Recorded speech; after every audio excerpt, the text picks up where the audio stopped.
Anizade Hanaya. She's the 3A North Player of the Year.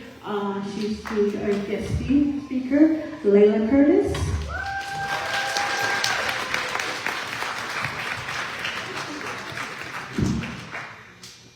Yad Evene, She'e Layla Curtis Yanisha, Ashihin Nishlem, Hanagani Bashishin, De Shini Dashiche, Do Tanazani Dashanella, Shema A. Denise Smith William, Shijaya A. Donnie Curtis William, Shema Sana Do Shiche A. Laura Do Leroy Smith William, Shanella Hassan Do Shanella Hasteen A. Marlene Do Harry Curtis William, Nalakishadeja Malia Do Braylon Curtis William.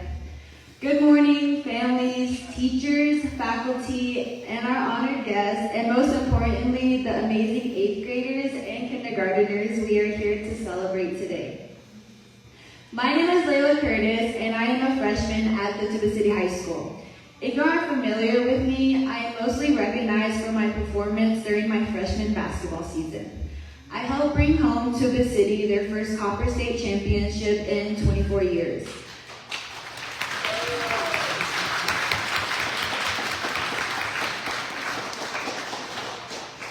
We became 3A North Region champs, and individually, I was fortunate to receive the following recognition: All-Conference Player of the Year, 3A North Region Player of the Year, Navajo Times Player of the Year, and the final battle of the season, I was named MVP.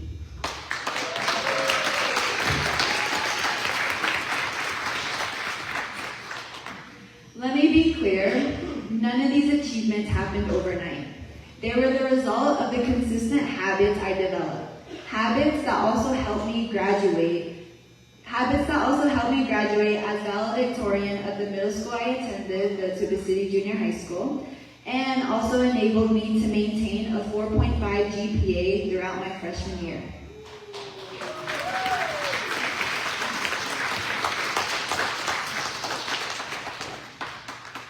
Today, however, isn't about those awards. Today is about celebrating you and your journey into your freshman year or into your first grade year.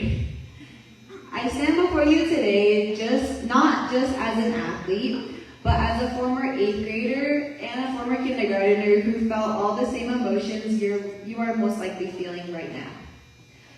Here's a little honesty about the transition. The jump from 8th grade to freshman year is no small adjustment. Deadlines come sooner, the days feel longer, and the homework can seem endless.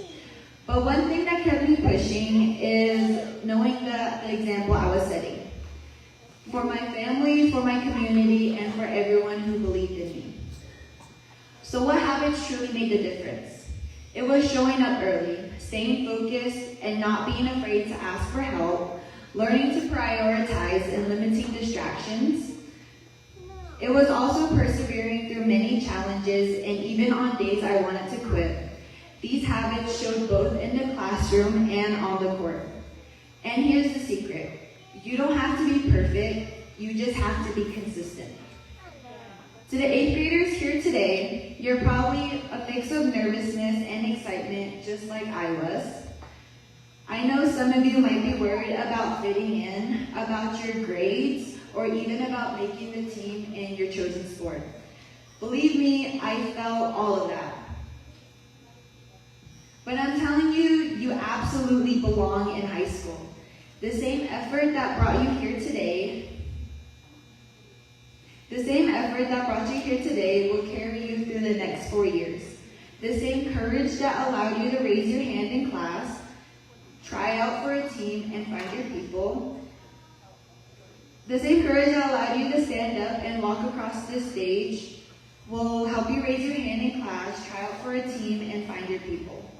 Remember, preparation, discipline, and resilience are key, and you don't need to be an athlete to embrace these qualities. All you need to do is be a student who makes each day count, understanding that today shapes tomorrow, the assignments you complete, your interactions with teachers, and your effort you give when no one is watching. These small, consistent choices are what build your future. Here's some quick advice as you prepare for high school. Learn to accept that every tough class is actually preparing you for something greater. See challenges not as obstacles, but as lessons that will lead you to a deeper understanding. I want you to take a moment to thank all your parents and guardians here tonight. Thank you for your unwavering encouragement, your patience, and your love. You are truly the reason students like me and students like these graduating 8th graders and kindergartners have the courage to keep fighting when things get tough. We don't say it enough, but we really appreciate you. To the teachers and staff who see potential in students before they see it in themselves, thank you for your unwavering support and motivation to be better each day. Finally, I want to thank Ms. Louise Whitehair and alongside the Black Mesa Community School for inviting me to share my experiences and celebrate you on this exciting day. Congratulations to the promoting class of 2026.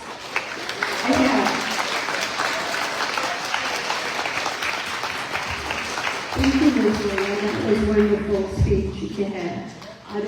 Thank you for coming out. I wasn't sure, so I kept writing like I was obsessed with you for a while. Maybe I was, but